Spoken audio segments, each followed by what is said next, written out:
जब एक जगह पे रेडनेस हो और ख़ारिश हो और मुसलसल रहे तो इसका मतलब है कि ये एक्जिमा है। एक्जिमा की जो फर्स्ट स्टेज है वो ड्राइनेस ही है और ड्राइनेस भी एक्जिमा को ट्रिगर करती है। जिस शख्स की बीमारी है उसी को रहेगी, किसी भी किस्म के ताल्लुक से वो नहीं फैलती। आंखों के ऊपर बहुत ख़ारिश हो रही है, जब भी बाहर निकलते हैं निशानी होती है कि ये प्लांट बेस्ड एलर्जी है। एक्जिमा और एटोपिक डर्मेटाइटिस एक ऐसी बीमारी है या ऐसी ख़ास हालत है जो ना सिर्फ जिस्मानी बल्कि नफ्सियाती मुश्किलात भी पैदा करती है, ख़ास तौर पे जब इसका शिकार बच्चे या नौजवान हो। एक हालिया रिपोर्ट आपके साथ शेयर करते हैं कि दुनिया में तकरीबन 10% जो पॉपुलेशन है किसी ना किसी मुश्किल से इस चीज़ या इस बीमारी का शिकार हो ही जाते हैं। बिल्कुल आपने सही कहा नजफ। ख़ास तौर पर अगर हम मगरबी ममालिक की बात करें तो वहाँ पर हमें एक्जिमा का तनासुब कुछ ज़्यादा देखने को मिलता है। अमरीका और यूरोप की बात कर लें तो वहाँ पर तकरीबन 31.6 मिलियन अफराद डर्मेटाइटिस यानी एक्जिमा से मुतासर दिखाई देते हैं।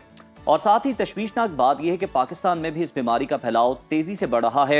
एक रिपोर्ट ये बताती है कि पाकिस्तान में हर 4 में से एक शख्स जिल्द की किसी न किसी बीमारी का शिकार है। एक्जिमा की बीमारी को किस तरह बेहतर किया जा सकता है, इसकी वजूहात क्या हैं, अलामात क्या है, इलाज क्या है, एहतियाती तदाबीर क्या हो सकती है, इसी पर गुफ्तगू करने के लिए हमारे साथ स्टूडियो में मौजूद है dermatologist doctor Kanza Aftab. Welcome to Suno Pakistan. आपसे पहला सवाल तो ये है कि व्यूअर्स की अंडरस्टैंडिंग के लिए इसको ज़रा एलैबोरेट कर दीजिए, डिफाइन कर दीजिए एटोपिक डर्मेटाइटिस को और एक्जिमा को, फिर हम उसकी इलाज और उसकी दर्जात अलामात। जैसे एक्जिमा की बहुत सारी टाइप्स हैं एक्चुअली। एटोपिक डर्मेटाइटिस या atopic eczema is one of those. एक टाइप जो है वो एटोपिक एक्जिमा है। एटोपिक एक्जिमा इसलिए इस पर ज़्यादा बात करने की ज़रूरत है क्योंकि ये बच्चों में आता है। ये है क्या? एक्जिमा बेसिकली क्या है कि आप सोचें ये एक ग्रीक वर्ड से डिराइव हुआ है एक्जिमा, जिसका मतलब है टू बॉयल, मतलब उबलना। अच्छा, तो आपकी ऐसी यूनानी जुबान में इसका मतलब है उबलना। उबलना। ठीक है। तो ऐसी कोई भी कंडीशन जिसमें आपकी स्किन उबलना शुरू कर देती है, लाइक बिल्कुल रेड हो जाती है, गर्म हो जाती है, इन्फ्लेम्ड, इची। एक्जिमा की सबसे बड़ी निशानी होती है खारिश। जब एक जगह पे रेडनेस हो और खारिश हो और मुसलसल रहे तो इसका मतलब है कि ये एक्जिमा है। इसकी एक एक्यूट फॉर्म होती है और एक पुरानी फॉर्म होती है। मतलब एक एक्यूट का मतलब अभी निकला है तो बड़ी रेडनेस होगी, इचिंग होगी, हो सकता है थोड़ा थोड़ा पानी भी उसमें से रिस रहा हो। और जब ये पुराना हो जाता है तो फिर जस्ट ड्राइनेस और स्केलिंग और अंदर कट्स लगे होंगे स्किन के अंदर। तो इसकी डिफरेंट स्टेजेस होती हैं। अच्छा, इसकी टाइप्स के अलावा इन टाइप्स में डिफरेंस क्या है? अच्छा, इसमें देखें जो मेन हम इसमें तो बहुत सारी टाइप्स हैं। अच्छा। लेकिन अगर हम दो मेन टाइप्स में इसको डिवाइड करें तो एक होता है, एक एक्जिमा है जो आपको बाहर के असरात की वजह से हो रहा है, उसको हम एक्सोजेनस एक्जिमा कहते हैं। लाइक एनवायरमेंटल फैक्टर्स हैं, पोल्यूशन है, या हवा में आपके प्लांट्स की कोई एलर्जेंस हैं, या आप जैसे कुछ केमिकल्स हैं जो आपको इरिटेंट कॉन्टैक्ट डर्मेटाइटिस कर रहे हैं। तो इस तरह ये एक्सटर्नल फैक्टर्स हैं, बाहर के अवामिल हैं। कुछ एक्जिमास हैं जो इंटरनल एक्जिमास हैं, जो कि आपकी मौरूसी हैं, जो विरासत में चलते हैं, जीनियाती है, जेनेटिक्स में जीनियाती है, या आपके इंटरनल सिस्टम्स में कोई प्रॉब्लम है जिसकी वजह से है, जिसमें से एटोपिक एक्जिमा एक है। क्योंकि एटोपिक एक्जिमा जो है ये जीन्स में ट्रैवल करता है, ये मौरूसी है। इसी तरह सिबोरिक एक्जिमा है, आपने देखा होगा स्कैल्प में एक्जिमा आ जाता है बहुत सारा। और इसी तरह आईब्रोज के ऊपर, भवों में, मर्दों में खासतौर पे दाढ़ी वाले एरिया में, और खास तौर पे सर्दियों में, सर्दियों में ज्यादा इसका जो है ना सामना करना पड़ता है। क्या सिम्टम्स क्या है मतलब इसकी, जिससे इससे फौरी तौर पर आइडेंटिफाई किया जा सके कि ये एक्जिमा है या ये वैसे ही आपको ड्राइनेस हुई है? जी बिल्कुल, एक्जिमा की जो फर्स्ट स्टेज है वो ड्राइनेस ही है और ड्राइनेस भी एक्जिमा को ट्रिगर करती है। अच्छा। और अगर आप देखें कि यानी ड्राइनेस को लाइट लेने की जरूरत नहीं है, उसका फौरी तौर पर इलाज करें, ये वर्स्ट हो सकता है। बिल्कुल, एक्जिमा हमेशा ड्राइनेस से स्टार्ट होता है और आपको लगता है स्किन खिंची है। जैसे आप देखेंगे सर्दियाँ आती हैं तो ज़्यादा ये चीज़ विंटर्स के अंदर होती है, विंटर्स के अंदर होता है, क्योंकि विंटर्स में जो हवा का मॉइस्चर है वो कम हो जाता है। तो उस मॉइस्चर के कम होने की वजह से आपके स्किन का मॉइस्चर भी कम हो जाता है, जिसकी वजह से एक ड्राइनेस हो जाती है, खिंची स्किन रहती है। आप एक दफ़ा मॉइस्चराइज़र लगाते हैं, फेस वॉश करते हैं, फिर 2 घंटे बाद दोबारा मॉइस्चराइज़र की ज़रूरत पड़ जाती है। और थोड़े ही दिनों में आप देखते हैं कि वहाँ रेडनेस और इरिटेशन स्टार्ट हो गई है। अच्छा, मुझे ये बताइए क्या ये कंटेजियस है? क्योंकि जब हम बच्चों की बात करते हैं, नौजवानों की बात करते हैं, उनका इंटरेक्शन बाहर भी होता है, घर पर भी है, फिर वो खेलने भी जाते हैं, तो क्या ये कंटेजियस है? बिल्कुल भी नहीं। नजफ, ये बताना बहुत ज़रूरी है कि एक्जिमा सिर्फ जिस शख्स की बीमारी है उसी को रहेगी। ठीक है। किसी भी किस्म के ताल्लुक से वो नहीं फैलती। आप उनके साथ बैठ सकते हैं, खाना खा सकते हैं। ये बिल्कुल भी फैलने वाली बीमारी नहीं है, एक से दूसरे को लगने वाली छूती मर्ज नहीं है ये बिल्कुल भी। अच्छा कंजा, ये भी बताइएगा कि कहा जाता है कि एक्जिमा का मुकम्मल इलाज नहीं है, मतलब आप सिर्फ कुछ एहतियाती तदाबीर यूज़ कर सकते हैं या मेडिसिन से इसकी शिद्दत में कुछ कमी लाई जा सकती है, ये बात कितनी सच है?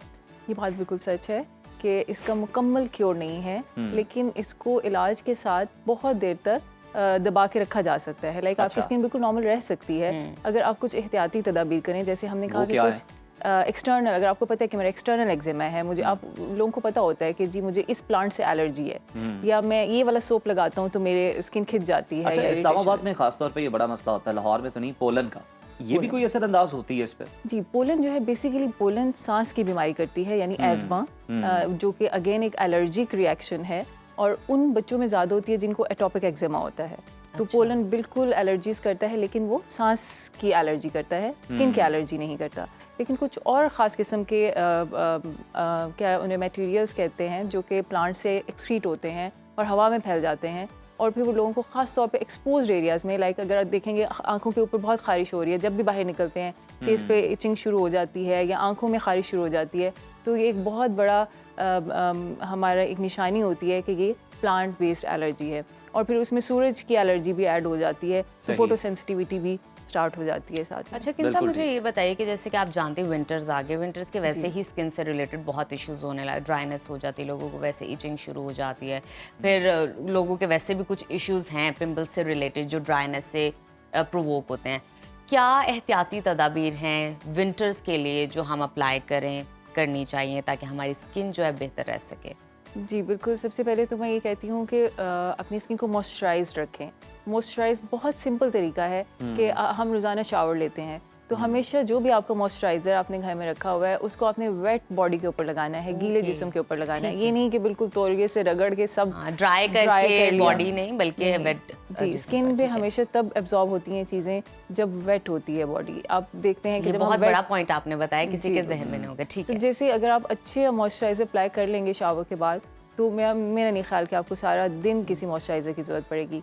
एक तो ये चीज़। दूसरा ये कि बहुत ज़्यादा जिनकी सेंसिटिव स्किन है उनको एंटीबैक्टीरियल सोप सूट नहीं करते, और इस तरह की ऐसी चीज़ें जो डिसइंफेक्टेंट पानी में डाल के, अक्सर लोगों का ख्याल होता है कि एक्जिमा जो है वो बैक्टीरिया से हो रहा है। इट्स नॉट बैक्टीरियल डिजीज़, बिल्कुल भी बैक्टीरियल डिजीज़ नहीं है। तो आप जितना एंटीबैक्टीरियल कुछ यूज़ करेंगे आपकी स्किन उतनी इरिटेट होती उतना ट्रिगर होता जाएगा।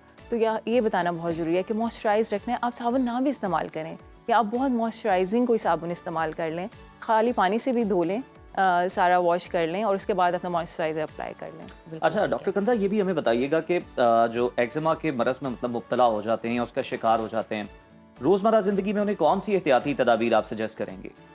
जी, यही एहतियाती तदाबीर हैं कि अगर आपको पता है कि मुझे इस चीज़ से एलर्जी है, तो आपने वो बिल्कुल अवॉइड करना है। कोशिश करें कि उसका सामना ना ही हो आपसे। अच्छा। लेकिन अब बाहर निकलने पे अगर आपको हवा से एलर्जी, हवा में किसी पॉल्यूटेंट से एलर्जी तो नहीं बच सकते। लेकिन उसका तरीका क्या है कि आपकी स्किन के ऊपर एक लेयर ऑफ प्रोटेक्शन लगी होनी चाहिए कि वो डायरेक्ट आपकी स्किन के साथ कांटेक्ट में ना आए। अब वो प्रोटेक्शन क्या हो सकती है? सनब्लॉक हो सकता है, वो सनब्लॉक हो सकता है, वो आपका सिंपल मॉइस्चराइजर हो सकता है, वो सिंपल पेट्रोलियम जेली हो सकती है।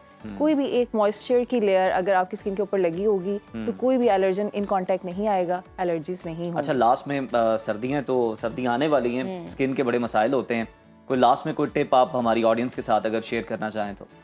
जी अच्छा, एक्सफोलिएशन बहुत ज़रूरी है। बाज़ औक़ात लोगों को लगता है कि ड्राइनेस हो रही है तो सुबह दोपहर शाम 2-2 घंटे बाद मॉइस्चराइज़र लगा रहे हैं, उससे आपका मसला हल नहीं होगा। अच्छा। क्या होता है कि हमारी स्किन जो है वो डेड स्किन की लेयर ऊपर जमा होती जाती है, जिसकी वजह से एक ड्राइनेस और स्केलीनेस आती है। वाइट स्केल्स आपको नज़र आ रहे होते हैं और हमें लगता है कि ड्राइनेस हो गई है। दैट इज़ डेड स्किन, उसको रिमूव करना पड़ेगा। तो आप स्क्रब यूज़ कर सकते हैं, आप केमिकल एक्सफोलिएशन यूज़ कर सकते हैं, जैसे AHA BHA पील्स आजकल हैं।